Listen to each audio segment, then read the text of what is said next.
Donald Trump is desperate for a Nobel Peace Prize, so our war criminal president decided the best way to make that happen was invite another war criminal to the White House. And so today, he held a joint press conference with Israeli Prime Minister Benjamin Netanyahu, in which they laid out a peace plan to end the war in Gaza, the genocide that Israel is carrying out. And it was anything but a peace plan. But it was so fantastic, so incredible that Donald Trump wanted to talk all about it, including questions from he didn't actually take questions from reporters. He was rushed away after a tired, sleepy meltdown of a speech that we're going to get into. But before we do, if I could quickly ask you to leave a like on this video. And if you haven't already and you enjoy our channel, to hit that subscribe button, because it goes a long way in supporting our work. Now, before we can get into the moment that Donald Trump was just rushed out of his awful speech, I want to start with where he began, complaining about a teleprompter. Agency in United Nations was interesting because, as you know, a few days ago they introduced me. Ladies and gentlemen, the President of the United States. I'm looking at my teleprompter and the thing was dead, stone cold, dead. The thing's up here. I have a long, beautiful speech to make. I'm back 30 feet back, and I'm saying, they're introducing me. There's nothing on my teleprompter. So, but I made a speech. I actually got good marks. You think Biden could have done that? I don't think so. I don't think he could have done that. I don't think too many people could have done it. But actually, it was actually more of a speech from my heart, if you want to know the truth. I think it was maybe better in certain ways because it was from the heart. It has to be from the heart. Otherwise, you're in big trouble. How many times a day, an hour a week, does Donald Trump have to embarrass us on the world stage? He just continues to show that all of the political calculation he makes, which is very few and far between, is all about himself and his personal grievance and his own complaints. And there is a lot of complaining and a lot of misunderstanding, as we saw from Trump today, as he talked with Netanyahu about their plan, if you can even call it that. The way Trump described it was incredibly weird. Things that have been going on for hundreds of years and thousands of years. We're going to, at least we're at a minimum very, very close, and I think we're beyond very close. And I want to thank Bibi for really getting in there and doing a job. Yeah, Netanyahu has certainly done a job if doing a job means committing a genocide, which is exactly what Israel has done and continues to do and plans to do in the future. This is not a peace deal. This is about ethnic cleansing and moving the Palestinian people out of their land so Donald Trump and Jared Kushner can build hotels and beach resorts. That is what it is about, and it's why we have to use this moment to display what every Democrat in our party should have, which is moral clarity in calling it out. And before we see how the press conference ended, I want to hear from Bernie Sanders, who spoke exactly on that moral clarity. Right now, as we speak, Joe, children are starving to death because of Israel's blockades, yeah. Starving to death. And I brought forth two resolutions, which basically were very simple, and said no more U.S. military aid to Israel under these conditions. One vote got 15 votes in the Senate, the other one got 16. Do you think that members of the Senate do not know what's going on in Gaza? The kids are starving to death. The innocent people are being shot down right and left. They know it. Why do you think I couldn't get more votes? They wouldn't vote against Israel. Right. It's political suicide. Now you're talking. Right. All right. So in the Republican side, you have moneyed interests saying you speak up against Trump, you're out of here. In the Democratic side, you speak up against the Netanyahu government, you're out of here as well. And they have been successful. You have super PACs like AIPAC spending a fortune. And they have already knocked off a number of members of Congress, good members of Congress, and they will do it again.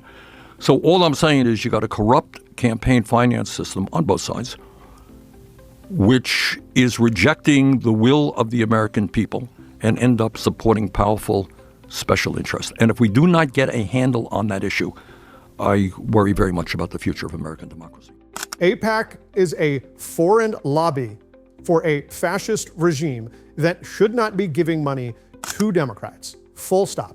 It should not be happening. No Democrat should be accepting AIPAC money. We shouldn't accept corporate money, nonetheless, money from a government that wants to control our foreign policy to commit a genocide against the people, and it does not work in our interest. We should not be beholden to that lobby, which is one of the many reasons why Donald Trump didn't feel comfortable enough answering questions about his new announcement, other than the fact that he's stupid, so his press conference ended this way. I think while we wait for these documents to be signed and get everybody in line, I think it maybe is not really appropriate to take questions. I'm meeting with, as you know, a couple of Democrats in a little while about the country. But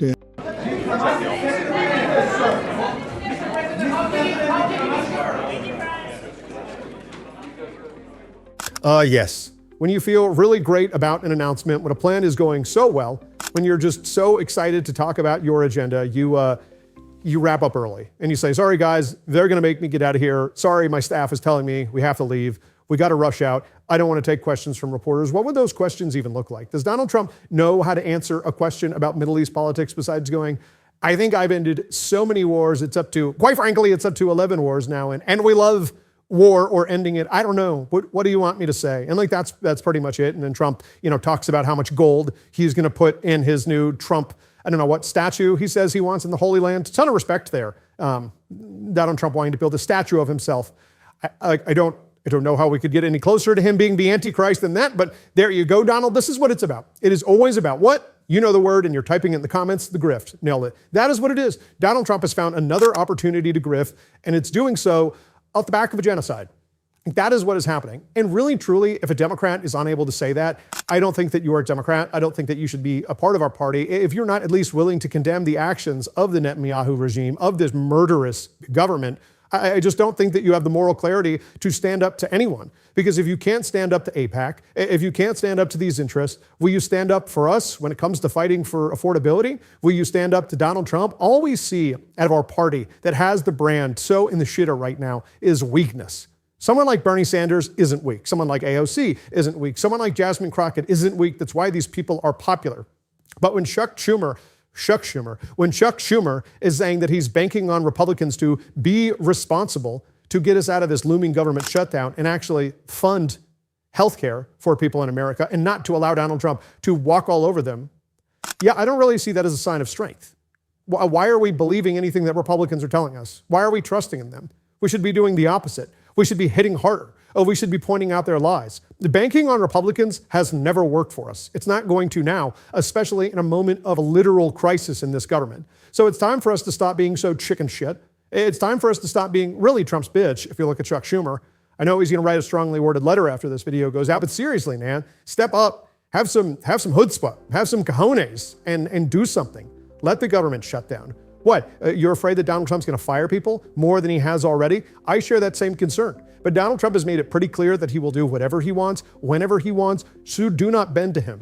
When you give the boy your lunch money, he only comes back hungrier. We have to stop, and we have to put up a fight. And Democrats have to frame themselves, and not frame like this is a messaging construct, but just do the damn thing. Stand up to the Israel lobby. Say, no, we're not voting for genocide anymore. We will not be owned. We cannot be a party that is complicit and that is owned. And Bernie Sanders made that very clear right here. But in the last 21 months, Israel has not just gone to war against Hamas, it has gone to war against the entire Palestinian population in ways that are not only immoral, but in clear violation of international and U.S. law.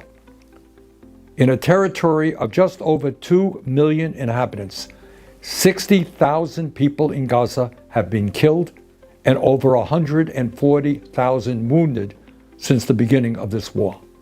Some 60% of that total are women, children, and the elderly, including 14,000 kids. Incredibly, almost 10% of the population of Gaza has been killed or wounded. Further, the physical infrastructure of Gaza has been basically destroyed. More than 90% of the housing has been made uninhabitable. Water systems and wastewater plants are inoperable. Hundreds of schools have been bombed. The healthcare system almost completely wiped out, and there is no electricity. Many of the people in Gaza have been displaced time and time and time again, forced to move from one location to another with nothing more than the clothes on their backs. All of this amounts to one of the worst man-made humanitarian disasters in modern history. But if you can believe it, it gets even worse. This spring, for 11 weeks, Israel blocked all humanitarian aid from getting into Gaza. No food, no water, no medicine. Since then, in the last 2 months, due to international pressure, Israel has allowed a trickle of aid in, but nowhere near what is required. The result of these inhumane policies is that the people of Gaza are now experiencing mass malnutrition, and dozens of children have actually starved to death. The United States government in recent years has provided tens of billions in military aid to the Netanyahu government. In other words, our tax dollars and our weapons are actively supporting these atrocities. That cannot be allowed to continue. And I don't care if you are a Democrat, if you're a Republican, or you're an independent. I don't care if you're a conservative, a progressive, or a moderate. The American people do not want our tax dollars being used to starve children in Gaza. I ask your support for the two resolutions that I will be offering with Senators Merkley and Welch. Thank you very much. I don't know about y'all, but I do not want a Democratic Party that is beholden to anything except for democratic values. And we need to have a universality in our approach. Zahran Bounty talks about this all the time. If we are going to be the party that fights corruption, we also can't have Senate candidates like Alyssa Slotkin, who took $10 million from the crypto lobby and then voted for Donald Trump's Genius Act crypto bill, which allows him to profit off the explosion of the unregulated crypto industry. Crypto spent more than any other corporate entity, any other sector in the last election. Crypto did, the crypto lobby. Why? Because they stand to gain the most from an unchecked and unregulated system that Donald Trump is allowing. Why?